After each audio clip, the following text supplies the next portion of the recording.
तो भारतीय बाजारों में निचले स्तरों से रिकवरी 19,380 के आसपास फिलहाल इंडिसेस में कामकाज हो रहा है। हालांकि रिकवरी बहुत स्ट्रांग मिड कैप या निफ्टी बैंक में आपको एक बार फिर भी दिखाई पड़ सकते हैं, लेकिन फ्रंट लाइन इंडेक्स जो हायर लेवल से बिकवाली के बाद लोअर लेवल से पुल बैक 19,400 के आसपास इंडिसेस अभी कामकाज करते हुए। बैंक निफ्टी हरे निशान में थोड़ी देर पहले एक टिक भी आकर गया और अभी हरे मोर लेस 24-25 अंकों की गिरावट यहां पर देखने को मिल रही है।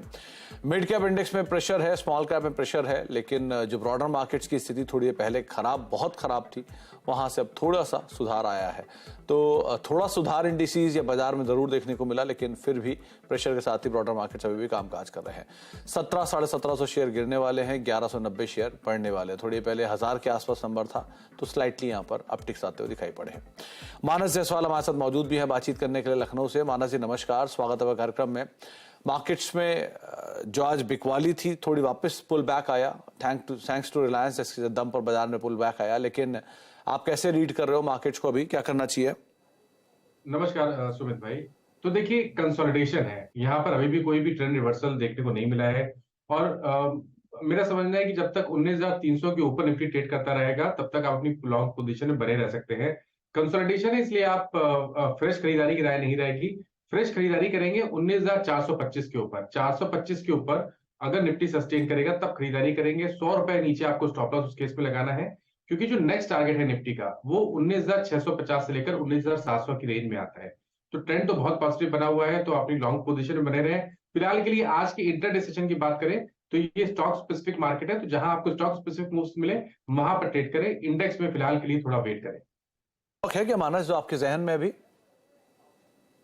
बिल्कुल, देखिए निफ्टी बैंक में वीकनेस थोड़ी ज्यादा लग रही है। शायद इंडेक्स ट्राई कर रहा है अपनी 20 डे मूविंग एवरेज के आसपास जाने की, बट फिर भी बिकवाली करने की राय नहीं रहेगी। मेरा समझना है कि यहाँ पर भी ट्रेंड बहुत पॉजिटिव बना हुआ है, लेकिन फ्रेश खरीदारी 45,150 के ऊपर करेंगे, उससे पहले नहीं करेंगे। लेकिन अगर आपके पास लॉन्ग पोजीशन है तो आप 44,500 के स्टॉप लॉस से बैंक निफ्टी में भी बने रह सकते हैं। 44,500 का एक स्टॉप लेके निफ्टी बैंक के अंदर भी आप नजर बना के रख सकते हैं। कोई शेयर नहीं है मेरा मानस जो आपने अभी देख रखा हो?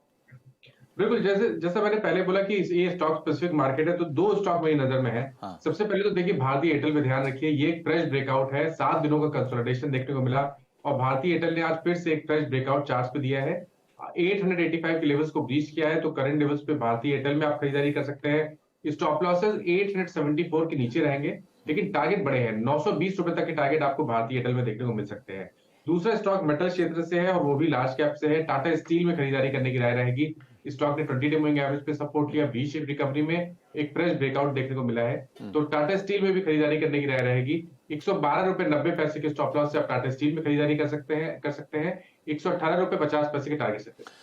तो टाटा स्टील 118 रुपए के टारगेट्स के लिए आप लॉन्ग साइड पे जाएंगे, और दूसरा भारतीय एयरटेल ये नाम है जहां पर आप लॉन्ग साइड पे अपनी पोजीशंस को देख सकते हैं। तो टाटा स्टील, भारतीय एयरटेल दोनों डे हाई के आसपास अभी कामकाज करते हुए दिखाई पड़ रहे हैं।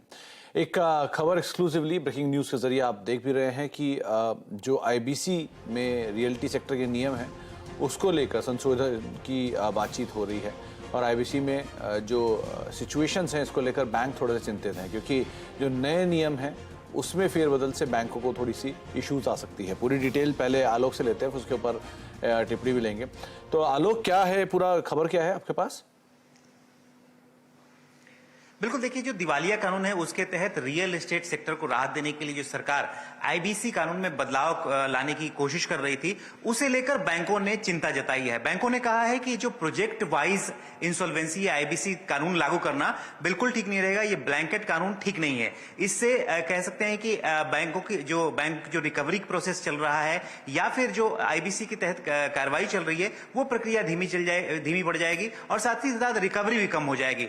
बैंकों का मेन कंसर्न यह है कि जो अभी सरकार एक प्रस्ताव ला रही है आईबीसी कानून में, मानसून सेशन में अमेंडमेंट होना है आईबीसी में, तो उसमें ये रियल एस्टेट सेक्टर के लिए खास रूल्स, स्पेशल रूल्स ला रही थी, जिसमें यह कहा गया था कि जो प्रपोज यही है कि जो प्रोजेक्ट्स वाइज इंसॉल्वेंसी की जाएगी, यानी कि एक प्रोजेक्ट में अगर कुछ फ्लैट को अगर हैंडओवर किया जा चुका है और उसकी रजिस्ट्री नहीं हुई है तो ऐसे में उस प्रोजेक्ट पर आईबीसी कानून नहीं लागू होगा।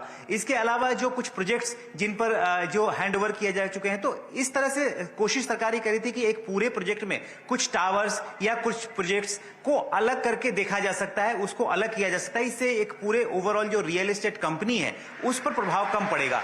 इसी को देखते हुए जो बैंक है उसका विरोध कर रहे हैं। उनका साफ तौर पे कहना है कि अगर किसी कंपनी में लोन का साइफनिंग ऑफ हुआ है तो जाहिर सी बात है कि पूरी कंपनी पर आईबीसी की प्रक्रिया लागू होनी चाहिए। इससे कंपनियों पर एक तरह से कहें तो उनके आईबीसी की प्रक्रिया में कह सकते हैं कि धीमा हो जाएगा, प्रक्रिया में देरी हो जाएगी।